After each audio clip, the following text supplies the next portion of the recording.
ప్రధానమంత్రి మోడీ హైదరాబాద్ వచ్చిన సందర్భంలో జరిగిన బహిరంగ సభలో మాట్లాడుతూ పెట్రోల్ డీజిల్ వాడకాన్ని తగ్గించాలని, బంగారం 1 సంవత్సరం పాటు కొనుగోలు చేయొద్దని ప్రజలకు బహిరంగంగా పిలిపించారు. మనం అంతర్జాతీయంగా వస్తున్నట్టు యుద్ధ పరిస్థితుల్లో సంక్షోభం వస్తుందని, విదేశీ మార్గదర్శక సంక్షోభం ఎదుర్కోవాల్సి ఉంటుందని కూడా హెచ్చరించారు. ఆయన చెప్పినటువంటి మొత్తం ఈ మాటలు, దానికి పరిష్కారం చూస్తుంటే 1990-91లో ఆ రోజు సంస్కరణలో ప్రవేశపెట్టే ముందున్న తీవ్రమైనటువంటి ఆర్థిక సంక్షోభం నాటి పరిస్థితులు ఈ రోజు మరలా తిరిగి తలెత్తుతున్నాయనే దానికి ఇది నిదర్శనం.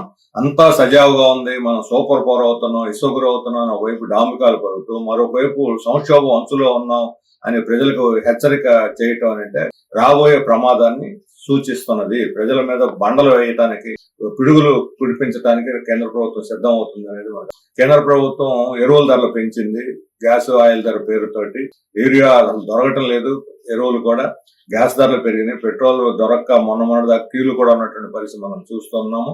ఇలాంటి స్థితిలో వర్క్ ఫ్రం హోమ్ చేయమని ఆయన సలహా ఇస్తున్నాడు. అందరు వర్క్ ఫ్రం హోమ్ చేయమని సలహా ఇవ్వబోయే ముందు ప్రధానమంత్రి తాను స్వయంగా ఆ సలహాను పాటించాలి.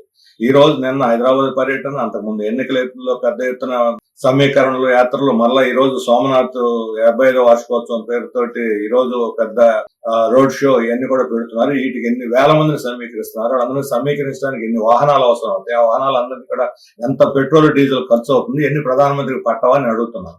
ప్రధానమంత్రి పర్యటనకు ఒక చోట 300-400 కోట్లు ఖర్చు చేయాల్సిన పరిస్థితి వస్తున్నది. ప్రతి చోట సమీకరణలు, బస్సులు పెట్టడం ఇవన్నీ కూడా జరుగుతుంది. అందుకని ఆయన పర్యటనలు మానుకొని ప్రధానమంత్రి ఆఫీస్ లో కూర్చొని వర్క్ ఫ్రం హోమ్ చేయడం ప్రారంభిస్తే చాలా ఆయిల్ మిగులుద్దు. ఆయన కదిలిన ప్రతి చోట జనాన్ని కదిలించి ప్రభుత్వ యంత్రాంగం కదలటం, ప్రభుత్వ వాహనాలకు ఖర్చు ఇవన్నీ కూడా డీజిల్, పెట్రోల్ ముందు తాను పాటించి తర్వాత ప్రజలకు సలహా ఇవ్వటం మంచిది.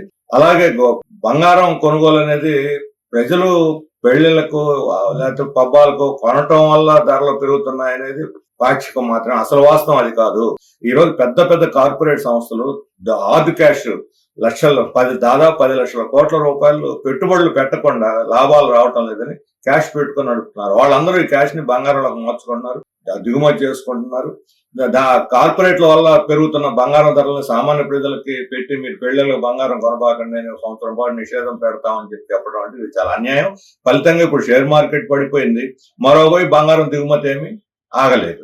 అందుకని మీరు కార్పొరేట్లను కంట్రోల్ చేయండి, ప్రజలకు వచ్చిన సలహాలు ఇవ్వటం మానుకొని బడా కార్పొరేట్లను కంట్రోల్ చేస్తే మనం ఈ ఆర్థిక సంక్షోభం నుంచి ఎంతో కొంత బయటపడటానికి అవకాశం ఉంటుంది.